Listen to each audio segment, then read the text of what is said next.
आझाद मैदानात मराठा आरक्षणासाठी जे आंदोलन झालं त्या पार्श्वभूमीवर 2 सप्टेंबर 2025 रोजी शासनाने अतिशय घाईगर्दीत शासन निर्णय निर्गमित केला आणि मुख्यमंत्री स्वतः म्हणत आहेत की ओबीसीच्या आरक्षणाला धक्का लागलेला नाही.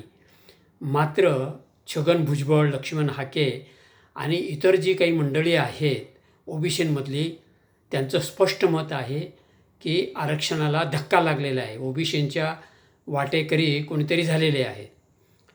आणि शासनातले काही मंत्री असंही म्हणत आहेत की शासन निर्णय जो आहे तो छगन भुजबळ यांना दाखवून मसुदा तयार करण्यात आलेला आहे आणि निर्गमित करण्यात आलेला आहे. परंतु तो मुद्दा छगन भुजबळ यांनी खोडून काढला.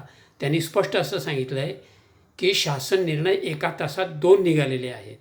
म्हणजे भुजबळांना जो शासन निर्णय दाखवण्यात आला होता त्याच्यामध्ये फेरफार करून काही वाक्य, काही शब्द बदलून 1 तासात दुसरा शासन निर्णय निर्गमित झालेला आहे.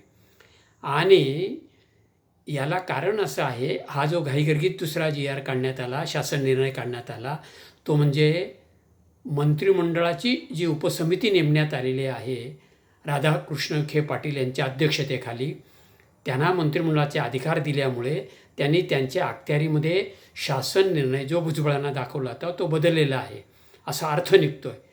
मुळात खरं तर हा विषय इतका गुंतागुंतीचा आहे, मुख्यमंत्र्यांना माहिती आहे आणि सर्व मंत्रिमंडळाला माहिती आहे.